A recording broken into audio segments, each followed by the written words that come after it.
gente começa com ele, que hoje veio para dar uma grande aula, principalmente para as mulheres. O que a gente vai aprender? Você sabe quais exames você tem que fazer? Você sabe para que serve cada exame que muitas vezes o médico te pede? Você olha para aquilo e fala assim, o que é isso?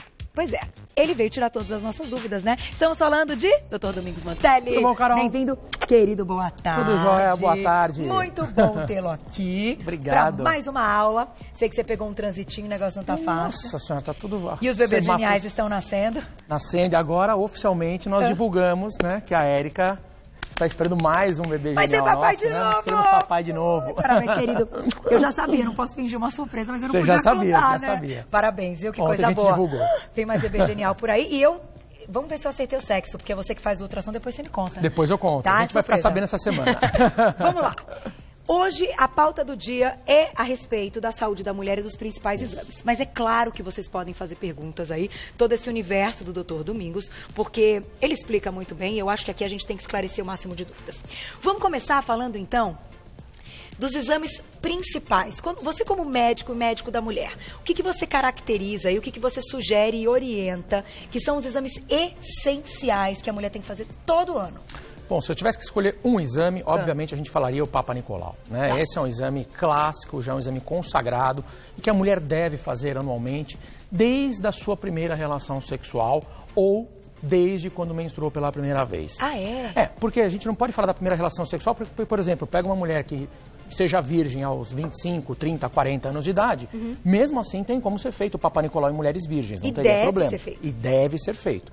Porque não é porque ela não tem uma vida sexual ativa que ela não tem que fazer o Papa Nicolau. Tá. Então existe sim espéculos específicos para fazer a coleta em mulheres virgens. Então todas as mulheres, a partir da idade fértil, né, da primeira relação sexual, quando começou a menstruar, deve sim colher o Papa Nicolau anualmente. O que o Papa Nicolau nos mostra? A gente tem um vídeo para mostrar todos os exames para vocês e inclusive você trouxe aqui. Eu trouxe algumas coisinhas. Isso daqui, por exemplo, é uma das coletas do Papa Nicolau. Hoje a gente faz ela em meio líquido, né?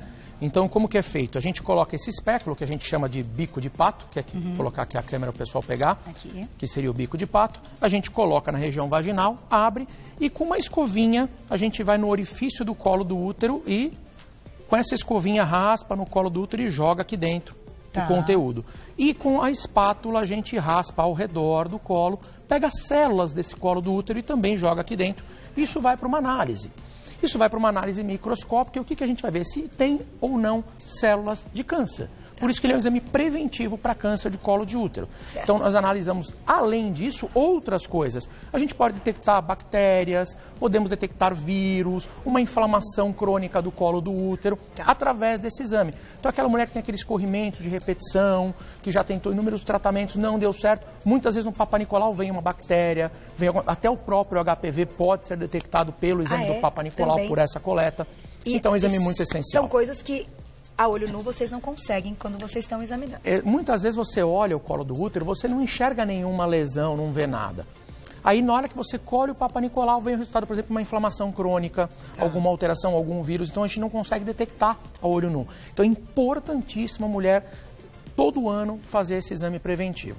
Não só para o câncer de colo, mas para outras patologias genitais também, né? Perfeito. Então, começamos com o Papa Nicolau. Vamos seguir, a gente tem um videozinho bacana que você fez lá no seu cantinho. Eu gravei algumas coisinhas lá no consultório para vocês. Pra gente conhecer esses aparelhos, porque às vezes a gente tem aí a ideia e muitas mulheres têm alguns receios, medo de fazer alguns exames. Sim. E aí mesmo que o médico peça, não vai no laboratório, finge que não é para fazer aquele, sabe assim? E aí acaba passando. Esse, né? por exemplo, é um exame indolor.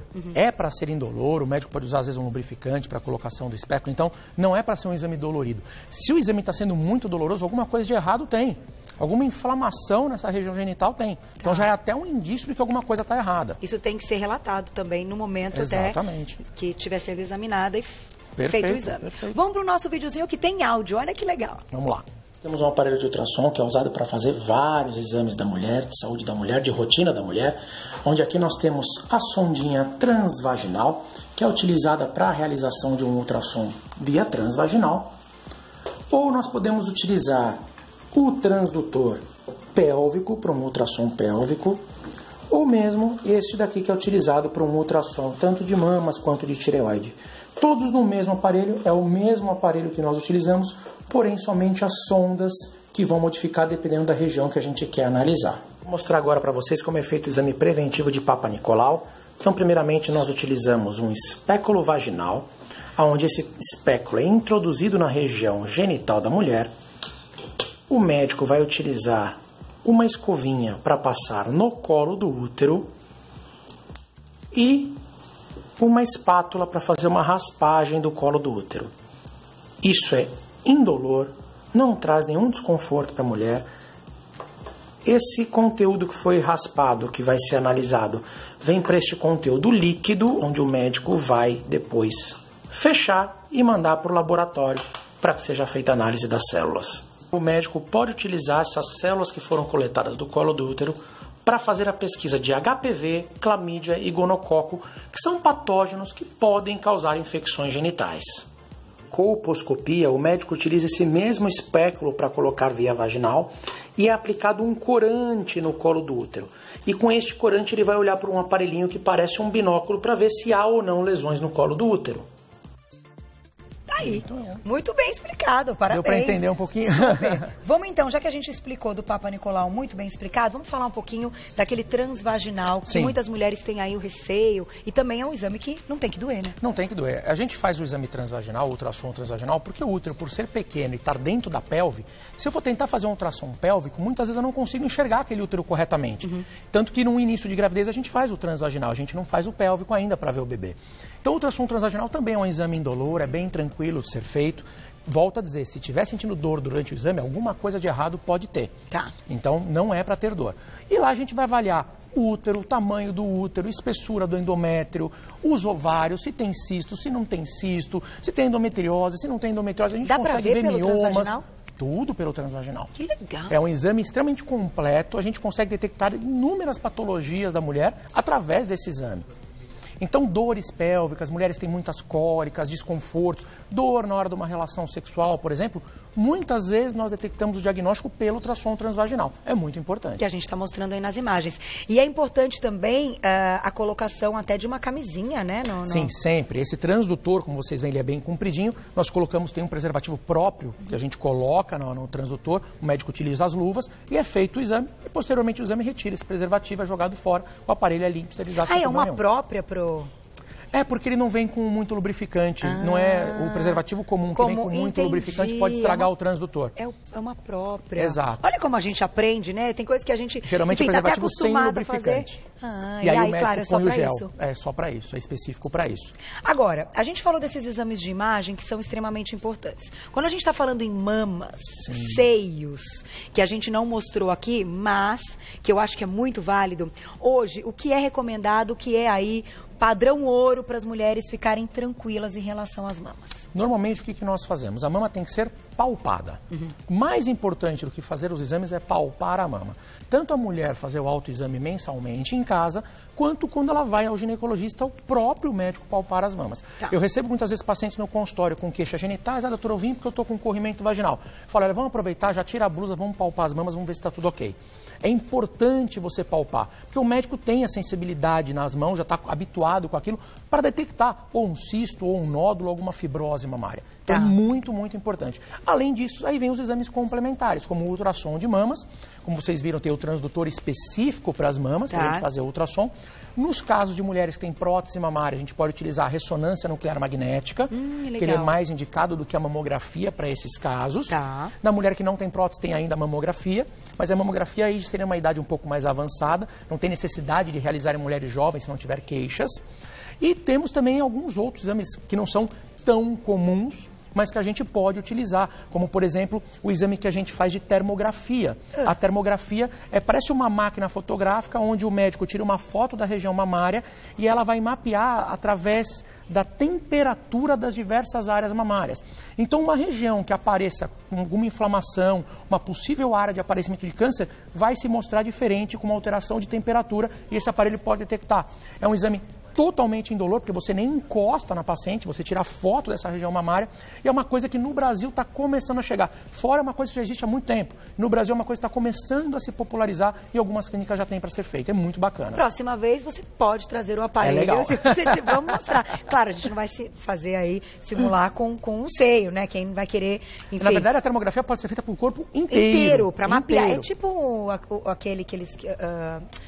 quem está fazendo, inclusive, tratamento e precisa, mesmo após o término Tem aquele mapeamento ósseo que você faz o PET scan. Isso, o PET scan. É tipo um PET scan? É mais ou menos um PET scan, mas você não tem radiação nenhuma, não emite absolutamente nada. Tá. Ele é por temperatura. Sabe aquelas câmeras que o exército às vezes usa que mostra a silhueta com meio avermelhada, amarelada? Sim. É mais ou menos aquela imagem. Interessantíssimo. É bem legal, é bem interessante. Não tinha a menor ideia. E às vezes consegue, então, pegar no começo aí. Às vezes consegue detectar uma região onde vai aparecer uma lesão que muitas vezes numa mamografia ou num ultrassom você nem consegue ver ainda.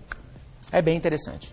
A gente sempre aprende com ele. Queria entrar numa parte importante, doutor Domingos. Vamos lá. Falamos de exames de imagem. Se você quiser retomar algum outro de imagem que faltou, a gente retoma daqui a pouco. Mas eu acho que os exames de sangue são importantes, né?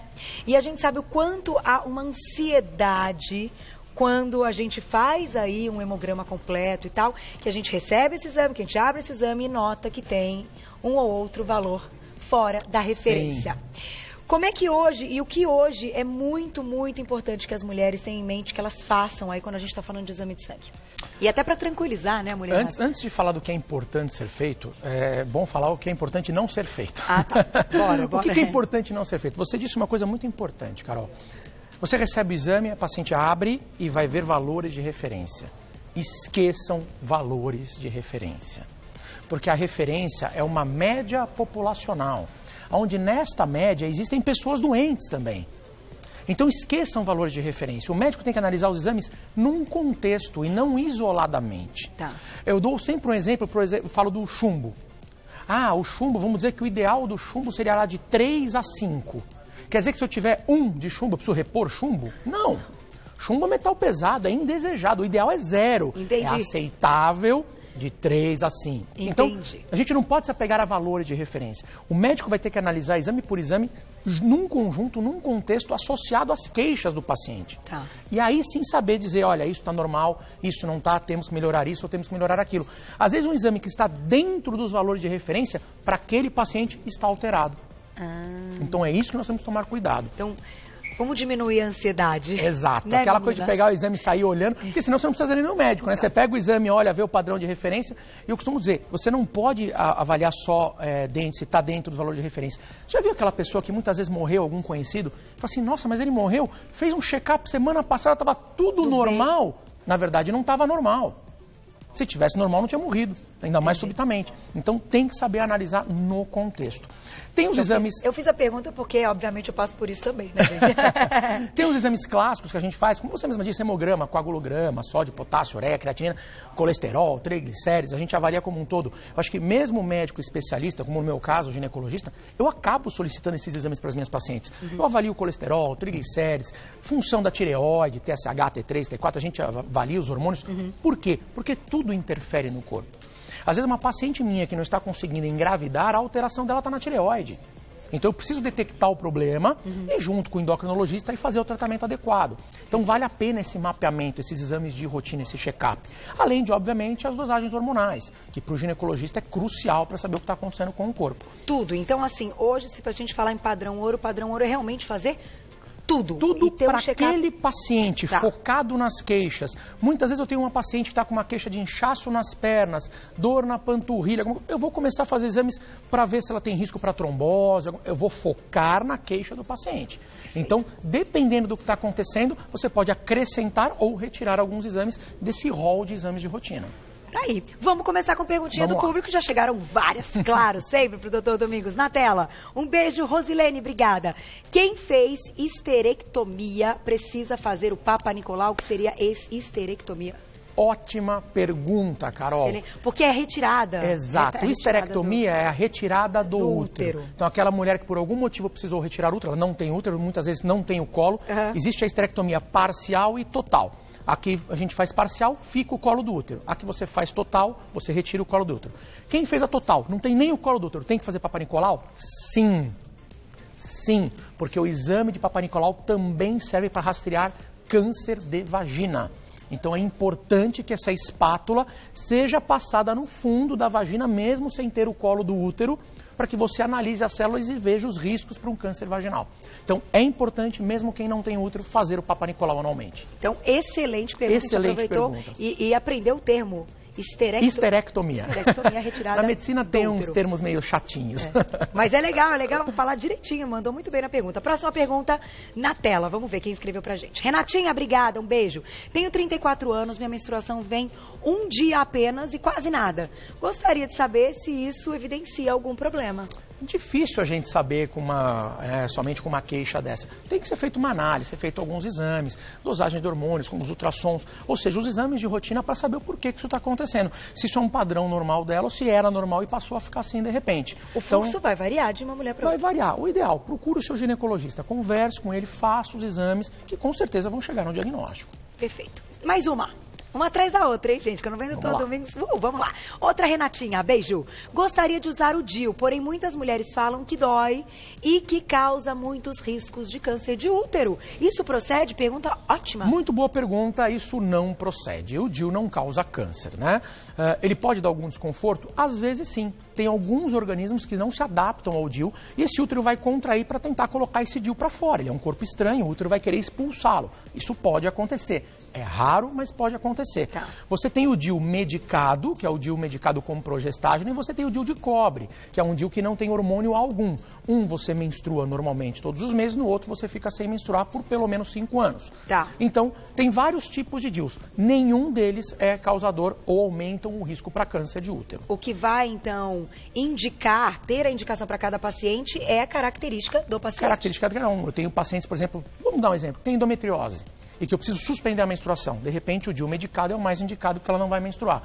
Eu tenho pacientes que não se dão bem com hormônios, não querem tomar nenhum tipo de hormônio sintético. O DIU de cobre, muitas vezes, é o DIU mais indicado nesse caso. Quando a gente fala do DIU que tem liberação de hormônio, agora me veio até uma dúvida. A gente sabe, muitas vezes, que uma pílula anticoncepcional associada ao cigarro pode aumentar a chance de trombose nessa paciente. Pode. Mas, e um DIU que também tem liberação hormonal? A gente tem que entender que quando a gente fala de anticoncepcional e risco para trombose, o anticoncepcional ele contém 2 hormônios, o estrogênio e o progestágeno. O DIU medicado, ele tem apenas progestágeno. Então, nesses casos, quem tem um risco de trombose, esse DIU pode ser utilizado. Tá. Porque ele é só com progestágeno. Ela não pode a pílula anticoncepcional oral combinada, que tem o estrogênio e o progestágeno, que aí sim potencializa esse risco de trombose nela.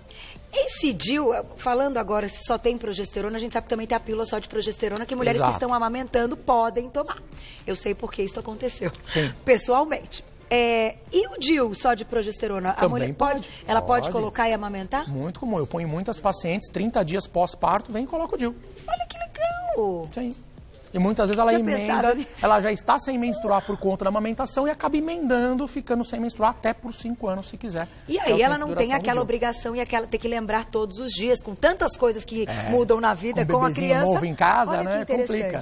E veio aí a Com certeza. Então, a mulher que não quer colocar o DIU, ela também pode optar por uma pílula só de progestágeno de uso contínuo, onde ela também não vai menstruar. Então, existe também a pílula oral para aquela mulher que tem um risco aumentado para trombose, seja por fatores pessoais, por fatores familiares ou por hábitos de vida, como o tabagismo ou coisa do tipo. Ela tem essa opção, tem como fazer as duas coisas. Muito bom. Mais perguntinha na tela, olha lá. Quem escreveu pra gente? Adriana, um beijo. Quais exames as mulheres com idade acima de 36 anos e que desejam engravidar devem fazer? Bom, os exames de rotina a gente já falou, Papa Nicolau, a gente pode fazer uma cultura de secreção vaginal, que é feito neste tubinho aqui que eu trouxe. Tá. Você abrindo o tubinho, é passado um cotonetezinho na região genital, coloca aqui e vai para análise. Vai a secreção vaginal. E aí nessa secreção vai ser avaliado se tem algum tipo de bactéria, de fungo, que pode estar causando algum problema. O exame do Papa Nicolau nós já falamos. Você pode fazer o exame de colposcopia, que eu até falei ali, que você coloca o espéculo e passa um corante de iodo no colo do útero e o médico olha, parece um binóculo que aumenta o colo do útero para ver se tem alguma lesão. Então na hora que passa o iodo, as áreas que não ficam coradas são áreas lesionadas. Isso pode dificultar uma gravidez, porque mostra que tem uma lesão, uma inflamação no colo do útero. Muitas vezes necessita de tratamento. Os ultrassons para ver se o útero está todo ok, o tamanho do útero, se a ovulação está acontecendo de forma adequada. Até a cor do útero tudo muda. Fala alguma coisa, né? Tudo muda. A dosagem hormonal, para ver se a mulher está ovulando adequadamente, se os hormônios estão adequados, se precisa suplementar com hormônio ou não precisa. Enfim, os exames de rotina. Se ela quer engravidar, o ideal é procurar o médico, o ginecologista, pelo menos 3 meses antes, para até começar a fazer a suplementação antes de engravidar. Que é também do ácido fólico. Aí você tem o ácido fólico, né, o metilfolato, o sulfato ferroso, uma vitamina D, eventualmente. Ou seja, fazendo os exames, eu sei o que essa paciente tem de deficiência. Aí eu vou programar uma suplementação adequada, focada para aquela paciente. Volto a dizer, cada pessoa tem que ser individualizada. Tá. Não adianta eu pegar uma paciente que pesa 100 quilos e uma que pesa 50 e dar a mesma suplementação para as duas. Entendi. São organismos distintos, com necessidades distintas, e a gente tem que fazer essa diferenciação. Tá aí, muito bom. Mais perguntinha do público. Vamos lá. Pra gente encerrar, vamos ver quem escreveu pra gente. Maria, um beijo. De quanto em quanto tempo pode fazer ultrassom de mamas? Teoricamente, você pode fazer todos os anos. Pelo que eu entendi da pergunta, ela está dizendo se tem algum risco de fazer mais vezes. Não, tem muitas pacientes que você faz um segmento, a paciente tem um cisto, tem um nódulo, você pode fazer a cada 6 meses, até a cada 4 meses. Tá. Durante a gestação, você acaba fazendo ultrassom quase todos os meses. Então, não tem nenhum risco fazer os ultrassons. Então, a frequência vai depender do que o médico indicar. Tá. Se é uma paciente que tem um histórico familiar de câncer de mama, você vai fazer um rastreamento um pouco mais em cima, vai diminuir esse tempo de visita ao ginecologista. Se é aquela paciente que já tem vários exames normais, ela é jovem, você pode espaçar um pouco mais esses exames. Então, vai depender de cada um. Volto a dizer, a medicina deve ser individualizada e não uma coisa generalizada. E conversar com o médico, que ele vai saber orientar de quanto em quanto tempo seria o ideal para o seu caso. Para cada Exatamente. caso. Eu vou encerrar com uma pergunta importante, já que a gente tocou no assunto, sempre rola pergunta de gravidez, a gente está tentando engravidar e a gente sabe que vocês vão tirando até encontrar qual é essa causa do casal não conseguir engravidar ou mesmo até os abortos de repetição. Tem um exame que é aquele exame das trompas. Sim. Quando ele é indicado, que mulher que precisa fazer um exame como esse, uma mulher que já está mais velha, que foi inclusive uma pergunta, acima dos 36 anos que quer engravidar, ou depois de rastrear tudo e não encontrar o motivo, né? Porque não vem este bebê e esta gravidez, é colocado esse exame. Esse exame é a histerosalpingografia, onde o médico... Esse é muito difícil, o nome jamais ia te perguntar. O nome é feio. Você injeta um contraste pelo colo do útero, ele vai subir aqui pelo útero o contraste e vai se dissipar pelas tubas. Tá. Se houver alguma obstrução nas tubas, você vai detectar, porque você joga o contraste e faz um raio-x. Então, se estiver obstruído, você vai conseguir enxergar essa obstrução. Geralmente é indicado para aquelas mulheres que já estão há 1 ano ou mais tentando engravidar sem sucesso. Tá. Lembrando que até 1 ano de tentativa é normal. Tá. Se a gente pegar um casal jovem, saudável, que vai tentar engravidar, tem relação sexual no período fértil, a chance da gravidez acontecer é em torno de 25%. Aí tem meses que você está nervosa, você não ovula, ou a data da sua ovulação mudou, porque a sua alimentação mudou, você foi viajar, fuso horário, tudo interfere no corpo. Nosso corpo não é uma máquina. Tudo interfere. Então, todas essas interferências até 1 ano tentando é normal. Tá. Passou de 1 ano, não está dando certo, vamos investigar se tem alguma outra coisa envolvida. Aí a gente começa com os exames um pouco mais invasivos, como é o caso da histerosalpingografia. Então não tem nada a ver com a idade, o momento que a mulher escolhe ser mãe. Não. É realmente com essa tentativa, esse período de tentativa do casal. Exato, porque ela pode ter mais idade, mas não tem nenhuma obstrução tubária. Então, se a queixa dela não tem nada relacionado a isso, não vai ter problema nenhum. Só a partir de 1 ano a gente começa essa investigação. E eu desejo sorte para todo mundo que quer engravidar esse ano, é o ano do galo, e você já começou começando, comecei bem. Hein? Doutor Domingos, então, gravidinho, um beijo para a doutora Érica, parabéns, beijo para a Julinha, que vai ganhar uma irmãzinha ou irmãozinho. Furaram minha fila, foram lá na frente. Você viu, né? Passamos na frente. Você tá atrasada. É que eu tô atrasada mesmo. Olha, só posso agradecer mais uma vez, ginecologista obstetra, hoje com uma aula, doutor Domingos Mantelli. Quem quiser saber mais, siga no Insta, tantas dicas bacanas, @Domingos Mantelli com 2 L's e no final. E tem um site também, domingosmantelli.com.br. Acho que na sua próxima vinda, a gente já pode contar a sua novidade, que além do bebê tem mais, né? Tem mais coisas. Que coisa boa, tudo de bom pra vocês.